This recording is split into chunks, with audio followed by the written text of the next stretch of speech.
दोस्तों नमस्कार। आज हम सुपरस्टार धर्मेंद्र की बात करेंगे, जिनकी पिछले कुछ दिन पहले डेथ हो गई थी। और उनके बारे में बात करने के लिए हमारे साथ बैठे तो शंकर पानी जी, वही बात कर सकते हैं, बॉलीवुड से हैं तो जानते हैं धर्मेंद्र के बारे में भी। और धर्मेंद्र के बारे में कहा जाता है कि बड़े सीधे आदमी थे। डांस उनको आता नहीं था, लेकिन एक्टिंग अपने हिसाब से करते थे। बड़ा अच्छा इंप्रेशन था उनका लोगों के ऊपर। शोले पिक्चर देखी होगी, किस तरीके से उन्होंने एक्टिंग की, आज तक भी लोग डायलॉग याद करते हैं।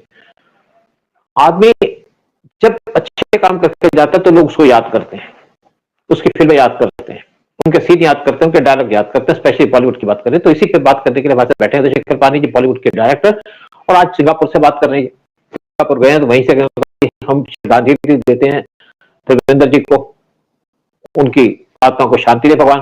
और देखा जाए तो अपनी पूरी लाइफ बिता करके गए हैं, अपने बच्चों को एस्टेब्लिश करके गए हैं, और जो काम करना था कर गए हैं, जो बॉलीवुड के अंदर जो अचीव करना था वो भी कर गए। शंकर पान जी, आप थोड़ा बात कीजिएगा धर्मेंद्र जी के बारे में। सर, मेरी धर्मपाल जी के लिए श्रद्धांजलि। और हम फिल्म इंडस्ट्री वालों के लिए उनको खोना एक बड़ा इमोशनल इशू है। मैं बता रहा हूँ, एक आदमी, अब देखिए कि ब्लैक एंड व्हाइट टाइम का हीरो, जिसने क्या नहीं किया, हर तरह की माने लाइफ को पूरा इतने रंगीले मिजाज में जो उसने जिया, कोई और किसी हीरो ने नहीं जिया। और मैं इसलिए थोड़े अथॉरिटी से बोल सकता हूँ क्योंकि मैंने उनके साथ बहुत सारी फिल्में की हैं, और मैं आपको बड़े इंटरेस्टिंग किस्से सुनाऊंगा जो आज कहीं भी नहीं आए, पहली बार ये किसी पॉडकास्ट में आ रहे हैं। तो हम चाहते हैं कि आप ये प्रोग्राम एंड तक सुने और आप अपनी भी जरा राय बताइए। देखिए, धर्म पाजी एक गांव से थे, पंजाब के, और यहाँ पर बम्बई में आए, स्ट्रगल की, बहुत ही इजी स्ट्रगल नहीं थी बम्बई में। शुरुआत में तो बहुत ही आपको खाली पेट सोना पड़ता है, लेकिन उनका फिल्म फेयर टैलेंट कॉन्टेस्ट में उनकी सिलेक्शन हो गई। Was a very good looking person, very good looking person. देखिए, गुड लुकिंग के साथ साथ उनका कॉम्बिनेशन था उनका नेचर। मैं कह रहा हूँ आज इसलिए इमोशनल इशू है हम लोग के लिए धर्म जी को खोना, because he was a non controversial person. हालांकि चलो 2 शादियां की, लेकिन वो भी कितनी अच्छी तरह से निभाई इन्होंने। And he was a, let me tell you, a great nationalist. पहली फिल्म उनके साथ जो मैंने की वो थी शालीमार, जो फिल्म उनके लिए भी बहुत बड़ी थी। उनके लिए वो इश्यू इसलिए था क्योंकि वो फिल्म पहले अमिताभ करने वाले थे, फिर अमिताभ के साथ कुछ प्रॉब्लम हुई शालीमार कृष्णा शा की, तो धर्म जी को अप्रोच किया गया है। Dharam ji finally agreed to do it despite the fact that he had to speak dialogue in Hindi and English. तो इंग्लिश बोलना उनके लिए बड़ा प्रॉब्लम था जाके, तो उनके लिए डायलॉग कोच रखे गए, उनको ट्रेनिंग दी गई, और मेरे साथ बड़ी अच्छी जमती थी because I was the first assistant director on that film. तो मुझे पाजी ने बोला, यार एक काम कर पानी, तू ना पानी बुलाते थे मेरे को, पानी यार तू कैमरे के पास खड़े रहना, तो मैं हिंदी का तो डायलॉग बोल दूंगा, और जब मैं इंग्लिश का बोलूंगा तो तू मेरे को इशारा करना। जब तू मेरे को यूं करेगा मतलब मैंने ठीक तरह से बोला है, और अगर तू नहीं मैंने ठीक बोला तो तू यूं कर देना, और मैं दोबारा टेक लूंगा। तो that's what I has to do. मतलब उनको जिस तरह से हो सकता है हेल्प करनी, वो मैं हेल्प करता था। अभी यहाँ मैं धर्म जी की एक सेंस ऑफ ह्यूमर की बात बताऊंगा। अब वो हमारे जो डायरेक्टर थे कृष्णा शाह, वो कभी इंडस्ट्री के प्रोटोकॉल्स को नहीं जानते थे। हम लोग बेंगलोर में शूटिंग कर रहे थे और धर्म जी को एक कमरे के अंदर आना था, और वहां 3-3 कैमरे लगे हुए हैं पैनासोनिक के। तो कृष्णा शाह अपना लंबा सा एक एक्शन बोलते थे, ऑलराइट एवरीबॉडी रिलैक्स, कैमरे 3 चल रहे हैं, उसमें इसका बातें भी चलती थी कृष्णा शाह की, ऑलराइट। एंड धर्म को शॉट से पहले बोला कि धर्म, you should make an entry like Dilip Kumar. कोई दूसरा हीरो ना तो नाराज हो जाए, उसका ईगो हर्ट हो जाए, तो धर्मपाल जी ने कंट्रोल किया। बेचारे ईगो हर्ट क्या, वो नाराज नहीं होते थे क्योंकि अंग्रेज बहुत थे चारों ओर उसके उनके। तो धर्म जी ने कहा ठीक है जी मैं एंट्री देता हूँ। तो alright, cameras ready, everybody silent, and धर्म एक्शन, वो धर्म जी आ ही नहीं रहे। धर्म मतलब कैमरे चल रहे हैं, साला पैनाविजन इसमें कलर की फिल्म चल रही है। और फिर उसके बाद Dharam, why are you not coming? तो धर्म जी आराम से आए, अंदर एंट्री की। Dharam, cut it, why didn't you come early, why are you coming so late? तो कहते हैं you asked me to enter like Dilip Kumar, so I am entering like Dilip Kumar. Dilip Kumar आराम से आते थे, वो आराम से बोलते थे आके। So that was his sense of humour, धर्म जी का। तो और क्या है, मैं बता रहा हूँ कि बहुत हमारे फिल्म इंडस्ट्री के अंदर काफी नाराजगियां भी हो जाती हैं, लोग अपसेट हो जाते हैं, लेकिन धर्म जी डायरेक्टली कभी किसी से लड़ते झगड़ते नहीं थे। वो अपना गुस्सा, एक उनके पास एक स्पॉट बॉय था नंदी, वो एकदम तगड़ा सा लड़का, उसको पंचिंग बैग बनाते थे। वो कमरे में जाके, मेकअप रूम में जाके सारा गुस्सा उसके ऊपर उतारते थे, लेकिन बाहर चुपचाप रहते थे। उनके एक गुस्सा कंट्रोल करने का एक बड़ा अच्छा एग्जांपल मैं बताता हूँ। पहले दिन शूटिंग उनकी, और पहले दिन शूटिंग के अंदर एक पैलेस के अंदर लंच टेबल है। लंच टेबल क्या था, it was more of a conference table, जहां पर रेक्स हैरिसन बैठा हुआ है, जॉन सेक्सन बैठा हुआ है, सिल्विया माइल्स बैठी हुई है, ओपी रलन बैठे हुए हैं, सारे के सारे हीरो बैठे हुए हैं। धर्मपा जी सरदार जी के गेटअप। अब सरदार जी का गेटअप आसान नहीं है। एक तो आपने टाइट पगड़ी पहनी, फिर मूछ लगाई, दाढ़ी लगाई, और टाइट, मतलब वो उसके ऊपर आपका पूरा स्किन एकदम टाइट खींची हुई है। तो उस सुबह से बेचारे आए, फ्रॉम आई थिंक उनका कॉल था करीब 8 बजे का, 8 बजे से वो बंदा बैठा हुआ है। और 4 साढ़े 4 बजे कृष्णा शाह आके मुझे बोलता, फानी please tell him that we will not be shooting with him today, will shoot with him tomorrow. मैंने कहा यार पापा जी ने तो इसकी हाथ हाथ पैर तोड़ देने इसके यार। वो तो नाराज हो जाएगा, सुबह से उस बेचारे को 8 बजे से सरदार के गेटअप में बैठाया हुआ है, और अभी बोल रहे हैं कि भैया तू जा। तो मैं गया धर्म जी के पास, धर्म जी पाजी यार बड़ा यार ये बेवकूफ आदमी है, अक्ल नहीं इसको, आपको बुलाया हुआ है 8 बजे से आके, और 8 बजे से बाल का अभी मुझे बोल रहा है कि यार आपका शॉट नहीं है। धर्म जी ने मेरी तरफ देखा, आंखों से आंसू निकलने लगे, कहने ओए मैं यार मेरी औकात हूँ जूनियर आर्टिस्ट भी हो गई है। पगड़ी उतारी, दाढ़ी उतारता उतारता बेचारा रोता रोता गया। ये थे धर्म जी, बच्चे की तरह, बच्चे की तरह गुस्सा नहीं दिखा रहे किसी के ऊपर, वो आप खुद ही रो लेते, बात बात पे रोते थे भाई, बात बात में उनको आंसू आ जाते थे। तो एक और उनका कॉमेडी सीक्वेंस मैं बताऊंगा उनका, धर्म जी का, कि 1970 में उनकी मुलाकात हुई हेमा जी के साथ। और फिर जब बैंगलोर में काफी लंबा शेड्यूल था हमारा 2 महीने का, तो वहां पर हेमा जी को बुलाने वाले थे। वो तो खैर हर आदमी अपनी गर्लफ्रेंड लेके आया था, तो even he had that plan. तो वहाँ बैंगलोर पैलेस के अंदर एक पोर्च था, एंट्री जो होती थी ना, तो गोलाई सी एक पोर्च होता था। और पैलेस का तो ऐसा है कि भाई आपने यहाँ से कुछ बोला तो पूरे 4 कमरे के बाद आवाज आती। तो उस टाइम मोबाइल नहीं थे, मैं 1977 की बात कर रहा हूँ, मोबाइल नहीं थे।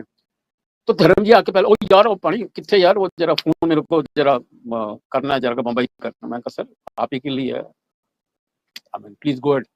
तो वो जाके पाउच में मेकअप करने से पहले वो फोन लेते थे, अंग्रेजी उन्होंने सीखी थी, तो अंग्रेजी में बात करते थे हेमा जी के साथ। ओ Hema, I am missing you. अब जब आई एम मिसिंग यू पूरे पैलेस के अंदर बात, आवाज एको होती थी, I am missing you, missing you, missing you, ओए I want you to come कम कम कम कम, पूरे पैलेस में एको हो रही है, एंड पूरी यूनिट सुन रही है ये बातें। तो that was a comic thing which I remember.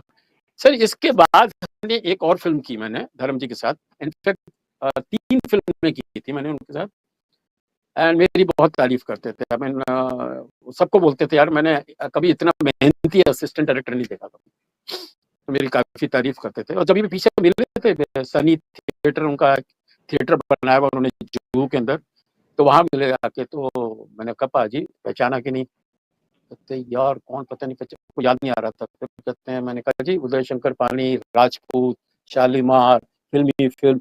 ओए होए होए होए होए, यस यस यस। अपने दोस्त को बोला कि you know I am proud of this guy, I have never seen such a efficient and hard working assistant director like him. तो well, it was a big complement.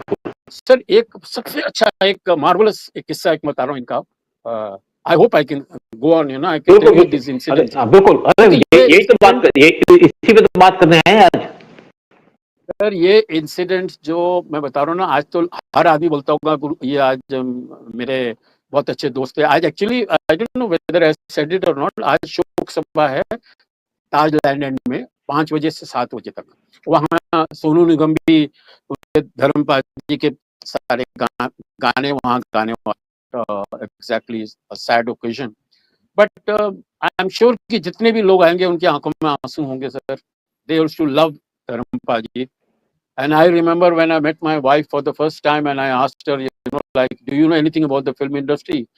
तो मैं तो director आदमी हूँ, तो तुम्हारा फेवरेट कौन है? उसने कहा कि मेरे फेवरेट धर्म जी।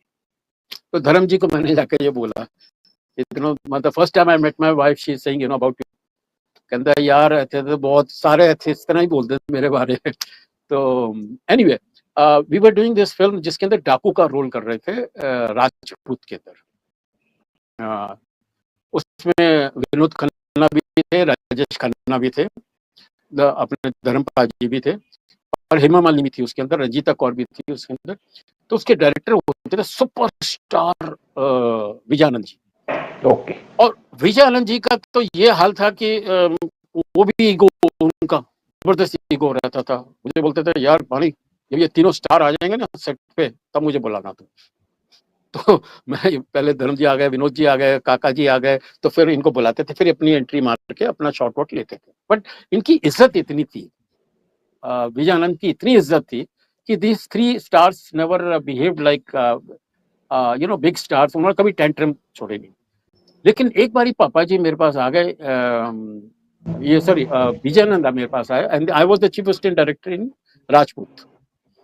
तो राजपूत में मुझे आके बोला यार पानी एक प्रॉब्लम आ गई है। आज हम पैलेस का सीन कर रहे हैं जहां पर ये जेल के अंदर है धर्मेंद्र, और राजेश खन्ना जो पुलिस कमिश्नर है वो उसको मिलने आता है। तो ये राजेश खन्ना को बोलते हैं कि भाई तुम यार अभी मैं तो, मेरी तो जीवन का कुछ पता नहीं है, मैं तो डाकू आदमी हूँ। And they love the same girl and that is Hema Malini. तो मैं तुमसे मैं तुमसे रिक्वेस्ट मांगता हूँ कि भाई why don't you Mary Hema. तो दैट वाज द स्क्रिप्ट। तो लेकिन स्क्रिप्ट वो थी, और लेकिन पापा जी का सब आया, उनका मूड ही चेंज हो गया और कहते यार मैं किस तरह बोला राजेश खन्ना को कि भाई हेमा मालिनी से शादी कर ले। मैं हेमा मालिनी से शादी करने के लिए बोलूं? मैं शादी कर रहा हूँ यार उससे। बोले मैंने शादी की हुई और मैं कैसे बोलूं कि बुरा। तो मैं गया, फिर थोड़ा मूड वूड देखा, 15 मिनट आधे घंटे के बाद मैं गया पापा जी के पास। मैंने कहा पापा जी देखो, आप विलेन का, आप एक डाकॉट का रोल कर रहे हो, है सिंपैथेटिक, उसका लॉजिक है, लेकिन अगर जहां आपने बलिदान कर दी अपनी प्रेमिका राजेश खन्ना के लिए, आपका कैरेक्टर कहां से कहां पहुंच जाएगा, आपका कैरेक्टर उठ जाएगा एकदम सर स्टोरी के अंदर। ये बड़ा ड्रामेटिक पॉइंट है। और वो मेरी बातों में आ गए and he agreed. And then वो आप सीन भी देखे राजपूत के अंदर, तो देयर इज वो किस तरह से काका को बोलते हैं कि भाई काका जी बोले तो राजेश खन्ना जी को कि भाई अच्छा एक बहुत ही ड्रामेटिक किस्सा सुना विच माय फ्रेंड जीनत में नॉट लाइक। तो जीनत उसमें हीरोइन थी। तो एक दिन ये शालीमार, तो शालीमार में ये महबूब स्टूडियो में हम लोग शूटिंग कर रहे थे, और शूटिंग करते करते वहां पर पता नहीं क्या ये जीनत जी ने कुछ कह दिया। वो पापा जी नाराज हो गए एकदम, और फिर मेरे को एकदम मेकअप रूम में बुलाया, कहता पानी चंड मारूंगा, मैं सब पूरी यूनिट के आगे थप्पड़ मारूंगा। उसने जाके क्या बोल दिया जो वाया मैं पिंचिंग कर, मैं ऐसे आदमियों को जो लड़की को सीन के अंदर पिंच करूं या करूं सर कोई बात नहीं, ये सर थोड़ा बहुत हो जाता है, मैं समझा दूंगा, because Zeenat was also very good friend, तो उनको मैं समझा दूंगा, डोंट वरी। तो दूसरे दिन मैंने कहा दूसरे दिन आप आइए, everything will be okay sir. रात गई बात गई, लेकिन पापा जी नहीं भूलने हमारे। तो धर्मपा जी सुबह सुबह आए, मुझे मेकअप रूम में बुलाया, पानी मैंने तेरे को कल कहा था ना कि मैं इसको चंड मारूंगा, मैं आज भी मैं तो ये बोल रहा हूँ पूरी यूनिट के आगे थप्पड़ मार, और मैं उनसे बात कर रहा हूँ पहले फ्लोर से, और वहां देखा मैंने हेमा मालिनी की सॉरी अपना जीनत की मर्सिडीज आ रही है अंदर, एंट्री हो रही है गेट के अंदर। तो मैंने कहा पापा जी एक काम करो, तुम चाय कॉफी पियो, कुछ ठंडा मैं कुछ मंगावा जाके। नहीं नहीं आई एम ओके। अच्छा सर आप बैठो, मैं ये सॉल्व करता हूँ प्रॉब्लम। मैं नीचे भाग के गया, जीनत जीनत यार बहुत टेंशन हो गई मेरे को यार। पापा जी मेरे को बार बार बोल रहे हैं कि he is going to hit you today, he is going to slap you. Zeenat को कोई फर्क नहीं पड़ा, जीनत को okay leave it to me, I will take care. तो वो अपने मेकअप रूम में चले गई। तो हमारे वो सेट के अंदर फिर सब लोग बैठे हुए हैं वहां पर, धर्म जी पहले पहुंच गए एकदम, और थोड़ी देर के बाद जीनत की एंट्री हुई गेट के अंदर, और जैसे गेट के अंदर उसने सब बोला, alright everyone, I want to say that if I hurt anybody, if I upset anybody, I am sorry, and specially Dharam ji, I have great respect for you, I love you करके आके उसने एक दो उनकी चुम्मी ले ली, गल माने लिचिक पे कुछ भी में दी। और सरदार जी अपना अपना पापा जी को इतना गुस्सा आया हुआ था, स्टार्टेड क्राइंग द मोमेंट उसने किस किया, एंड वो सारा मामला ऐसे निपट गया। और फिर हम लोगों ने शूटिंग चालू की। सो दैट वाज धर्म जी, यू नो। और एक बार एक बात कहूंगा कि धर्म जी लगता है कि बहुत सॉफ्ट है अंदर से, very soft, very soft. Star लोग क्या करते हैं ना, जैसे कोई एक दो फिल्म चलती है, कहाँ करे उसने अपना matter, but he was, let me tell you, a very shrewd person, a shrewd businessman. वो आदमी जब तक बैनर सही ना हो, कहानी सही ना हो, वो नहीं करता था वो फिल्म। यारी दोस्ती एक तरफ, मुझे तो लगा कि हमारी इतनी अच्छी दोस्ती हो गई है, मेरे लिए ये फिल्म कर दे जाके, मेरे को तो मैं खाली बोलूंगा तो वो मेरी फिल्म कर देंगे। तो हेमा मालिनी तो सॉरी जीनत तो नहीं करेगी जाके, लेकिन जीनत को मैंने बोला इमीडिएटली मानेंगे, लेकिन पापा जी ओ यार उसको पता है कि नया यंग डायरेक्टर है, व्हाई शुड आई रिस्क, कहते यार ठीक है मैं तेरे साथ पिक्चर तो करूंगा लेकिन 2 साल के बाद। So he had his ways, you know, लटका दिए उन्होंने। और एक मैं किस्सा और सुनाता हूँ। एक बार हमारी फिल्मिस्तान में शूटिंग हो रही थी, आते ही मेरे को माँ बहन की गालियां देनी शुरू कर दी उन्होंने, सारी गालियां। और मैं यार मेरे को गालियां दे रहे हैं, मैंने क्या किया भाई इनका। तो जैसी वो गालियां हुई तो फिर एकदम मेरे पास में आए, मेरे कंधे के पास जाके कान में बोलते हैं, ओए मैं तेरे को नहीं गालियां दे रहा था, मैं ये तेरे नशा को दे रहा था। वो एक हम लोग फिल्म कर रहे थे, फिल्म, तो उसके अंदर उनका नरेशन था और उसके अंदर इनका इंटरव्यू था ऑन कैमरा। तो कहते हैं यार मैं उसको गालियां दे रहा हूँ, जाकर तेरे को नहीं, अब ये जो मैंने तेरे को बोला है ना जाकर उसको सुना देना। तो ये उसके तरीके थे of having a lovable image. अब बच्चे की तरह थे सर, एंड तक मैं बता रहा हूँ बच्चे की तरह थे वो, बात बात पे रोना, बात बात पे हंस लेना। और रंगीन मिजाज तो इतना था उनका, मैं क्या बोलूँ उनके, तो वो उसके ऊपर किताबें में बैठेंगे तो आपके 4 घंटे का प्रोग्राम मैं बता दूं। But anyway, I have not seen him hurting anybody. I have not seen any controversies around him. He has never rubbed anybody wrong. He was a wonderful person, and I really, you know, भगवान उनको शांति दे। और धर्म जी के माने ऐसे धर्म और भी हैं जो हमारी फिल्म इंडस्ट्री में बहुत अच्छा रहा है। And I am sure today's incident, आज जो होने वाला शोक सभा हमारी ताज लैंड में, बहुतों की आंखों में आंसू होंगे। And lot of people respect him, the way he handled his home, the way he handled his marriages, the way he handled his business, और लास्ट स्टेज तक उसने किसी को दुख ही नहीं किया, किसी को इंसल्ट नहीं किया। So I really, Dharamji, we love you, and thank you for being a great legend and giving so much to our film industry। कि आज भी आपके ब्लैक एंड व्हाइट टाइम से लेके आज तक कितने लोग आए गए, हीरो लोग गायब हो गए, लेकिन आप तंदुरुस्त इसलिए रहे क्योंकि आप मन के सच्चे थे, मन के प्योर थे, and you are really a godly person. Love you Dharam ji. बहुत अच्छा लगा सारा बातें सुन करके इनके बारे में, और ये बहुत सी बातें जो पता ही नहीं थी, कभी बात ये ही बातें कहीं कहीं नहीं आई अभी होंगी, बात ये पहली बार आपके पॉडकास्ट में आया। बिल्कुल बिल्कुल। चलिए सर, तो लोगों से हम रिक्वेस्ट करेंगे कि आप चैनल को सब्सक्राइब कीजिए, वीडियो को शेयर कीजिएगा, अपने कमेंट्स दीजिएगा धर्मेंद्र के बारे में। और मैं स्पेशली इनकी एक पिक्चर याद करता हूँ जहां पे इन्होंने डाकुओं से लड़ाई की थी, नकली पुलिस वाला बन करके, और उसका गाना था जट कमला फलाना फलाना जो था, बड़ा अच्छा गाना था। वो पिक्चर को मैं आज भी याद करता हूँ, बड़ी कॉमेडी टाइप की पिक्चर थी, बहुत अच्छी पिक्चर थी। खैर इनकी पिक्चरों के अंदर तो बहुत कुछ ही होता था, कॉमेडी भी होती थी, खुद ही किया करते थे, एक्शन भी होता था। और चलिए, बहुत बहुत शुक्रिया आपका पानी जी, बहुत बहुत शुक्रिया कि आपने धर्मेंद्र जी को इस तरीके से श्रद्धांजलि दी और प्यार दिया, उनको बताया कि कैसे आदमी थे, जो लोगों को पता नहीं होगा शायद, क्योंकि ऐसी चीजों पर बात नहीं होती। जय हिंद, जय भारत। लवली, जय हिंद, जय भारत, जय हो धर्मपाल जी।